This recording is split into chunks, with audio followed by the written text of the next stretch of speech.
Hi guys. I'm sure you can tell by the different location that I'm in a different location, right? And secondly, I left my syllabus at home, so I'm just going to. I always freestyle my videos. I just look at the topic and go.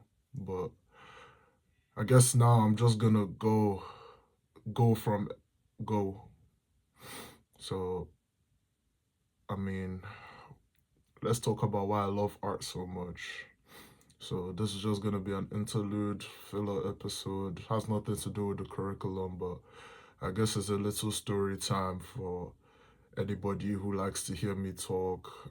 I've not really had much luck in that regard. Most people don't like to hear me talk. That's why I'm on YouTube. So, anyways, let's go. So we already know I love the creative aspect of art, but there's a sense of it has a store of value as well. And I'll give you a little story that I wrote on my blog. I'll link it in the description for anybody who likes to read.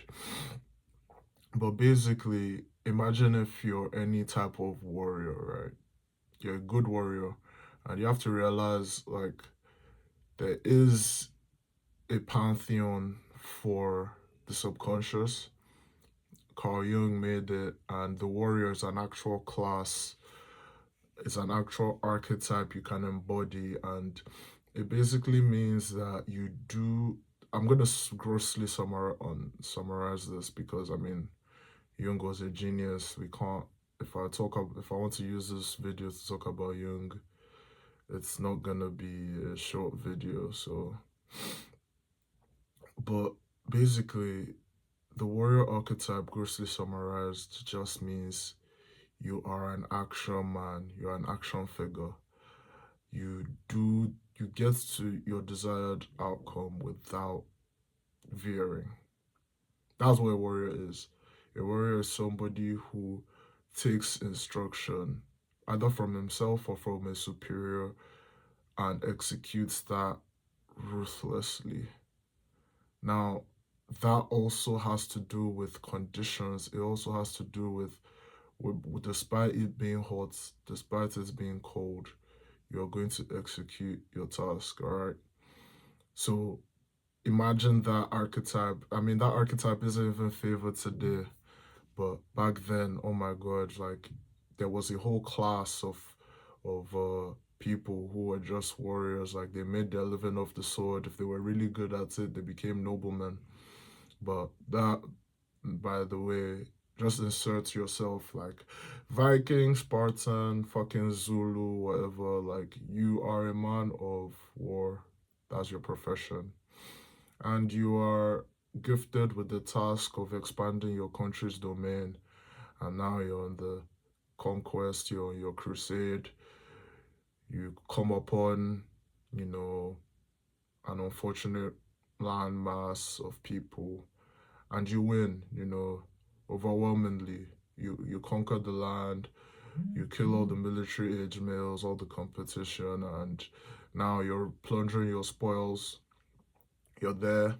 You've set up your enclave in the foreign land, and you have your harem of foreign women. They're all beside you, right?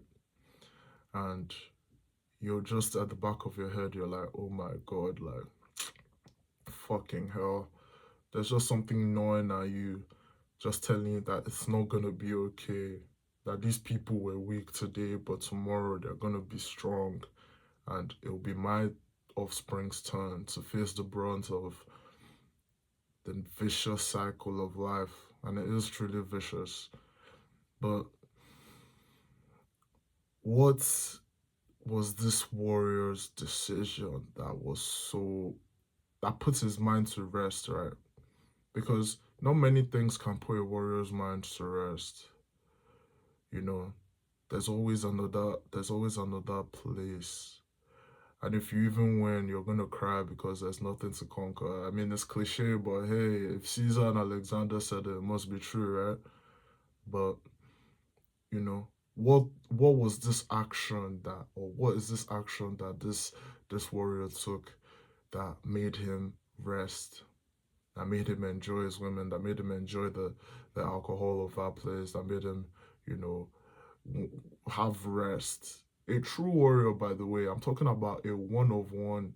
You know how Heraclitus said that for every 100 men on the battlefield, 10 shouldn't be there, 80 are cannon fodder, 10 make the battle, but one, sorry, 9 make the battle, but one is a warrior. Dude, I'm talking about the one true warrior, the one true dancer, the one who goes on a battlefield and tries to touch another life with his own. That's the type of man I'm talking about. And this man was sleepless at night. Okay, he couldn't sleep, and he was beside a harem of beautiful women. A harem means basically you have your stable of women, like a stable. You have a stable because you were successful in this battle, but you know you didn't win the war. And why didn't you win the war? Because there are poems up there, there are frescoes, there are statues of their ancient gods, and it does not let you fucking sleep. Who were these great men that could carry a substance as grizzled and as stubborn and as stagnant as rock, and bring out such an estuarine and holy and evanescence, the evanescence of beauty, trapping it in the fucking subject and the fucking medium and keeping it like that for years. Algae has started to spawn on it, but the beauty is unbridled. It stands through cold. It stands through. It's a wall. When you look at it, you have no choice but to bow in front of its aura, right? And mind you, these arts are all over the place. Your next step, or the next step of this man was to, this hypothetical man, but I mean, we're talking about situations that have happened countless of times. This man wakes up and decides to destroy all the art. He decides to destroy the records of people's expression of creativity. He has decided to wipe out domain expansions for the people. I mean, by destroying it, you also kill the people. You kill them. You topple the heads of their statues. You topple the heads of their gods. You topple the heads of the craftsmen as well. You name them heretics. You name them whatever the fuck you want to name them, and fucking burn them at the stake. And when you do that, you have peace, because you know that it's gonna take a whole coalition. It's gonna take the Jester to come through that region again, and you know get a turtle shell and get some hair off his head and make a fucking banjo from nothing. And it's going to take him getting ridiculed by his peers all over again and starting that whole process of failure until a genius invention comes about. Then the masses appropriate that into infinity, and society is built off that madman, but that madman has to come again. And the holy madman does not come about willy nilly, all right? Like that guy, the Hermes figure. Hermes is cold. Like imagine a fool that's always on time. Like even with his failure, he's still always on time. You can't really turn that motherfucker away. Like somebody whose creativity is boundless, but is also principled in time and also still just works like a motherfucker. Like, bro, anyways, it's gonna take a jester, it's gonna take a hermetic Trismegistian entity to even begin to, it's gonna take a civilization bringer, alright? If you wreck the arts of a people, and I don't even, it doesn't even stop at the fucking monuments, alright? I mean, monuments is in its name, like the monuments, the monolithic aspect of creation is always beautiful, but what about the codependent arts, right?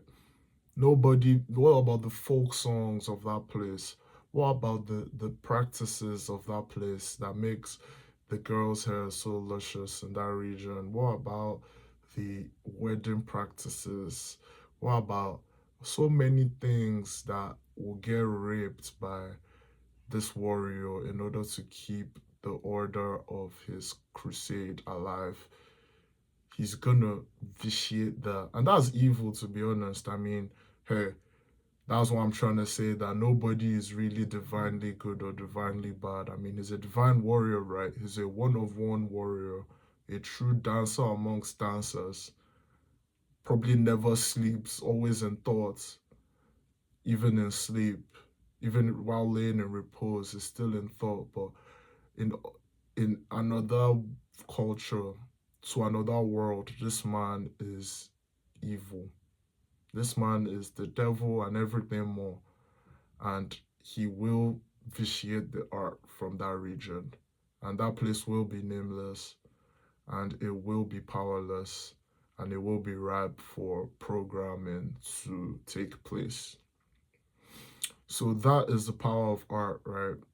The story I just told you was just a little, an offering to the art gods, that we don't just see their creative fruits, but we also see the tree bark, we also see the um wood, we see the ordered nature of things, that, you know, when people are out there singing their folk songs and going to school while the teacher is outside and they're all in a circle around the teacher, and, you know, marriage rituals and stuff like that, little peculiarities that we all know, that as humans we all fuck, we all go to school, but how are you doing it? That's where the art takes, and that should be celebrated. But I mean, humanity wasn't always so tolerant, and diversity quota this and that, people's arts and super arts have been getting wiped out since from time immemorial. So despite the divine evil and good around us, we must stay hopeful and stay creative, okay? You don't know what your poem is going to do for somebody. You don't know what your work is going to do for somebody. And you also don't know whether you're doing the work of Hermes. You don't know. So, in closing, I'm going to just give you guys a little poem that I go back to from time to time. It's old, but I do go back to it for power, you know. So it's called Notifs, short for notifications. Here we go. I know my brain is broken. I'm fully aware of my inability to stand shoulder to shoulder with those at the pinnacle of mankind right now. I want so much, but do so little. I voyage endless chasms in a fraction of a second without settling. I check my phone for notifications. That's the end of the poem. And that was just a little reminder to you, my audience, that we hold in our hand a divine tool. You know, our phones are blank slates that show us anything we want at any time. When we have a question, we can ask the search engine to find billions of results in a second. And social media's new short form content innovation has made it possible to surf endless chasms and seemingly irrelevant or non correlated topics. You can see them in fractions of a second. Your 5 reels can have nothing to do with each other, but you know, you're in a position where you can voyage endless chasms in a fraction of a second. And you also, I mean, hopefully, right, this is where I'm talking to my contemporaries, right, the people who stay for the nuggets at the end, right? And I do appreciate you for sticking around to the end. And it's very interesting when you want a lot and you have the technology at your disposal, but you can't do a lot. There's a difference between wanting a lot and doing a lot. And I just believe that having the humility to admit that in a poem, reading it to yourself and in just random times, rather than because these are all lyrics, right? They're all lyrics. Any book you read, any poem you read, any song you listen to. I mean, if you're actually listening to good music, I mean, I'm not talking about. I mean, I'm talking about songs that when you actually look at the lyrics, you're like, wow, like I wouldn't be able to differentiate this between a poem, right? It's all lyrics, and you need to actually see these things as purposeful interventions that you're bringing into your head. All right, you need to see it like that. And when you see everything as lyrics, you have to realize that the words you're telling yourself and the realities you're trying to show yourself and the world you're trying to create in your inner world, it has to be very, you have to be militant about that shit, man. Like, so that you can have a good taste. And that taste it's actually quite priceless, your taste. I mean, from your taste you can become a critic of something. From your taste you can be a creator of your reality, and you can now use that to create a reality that people can pay for. So it's not a joke. I mean, that is your true reference point. You're the reference point, and the lyrics that you're consuming should also have some bearing in that person you're trying to be. So I know I can't stand shoulder to shoulder with the greats right now, but I have Google, and Napoleon sure as hell didn't. So with that, I leave you to it. Safe.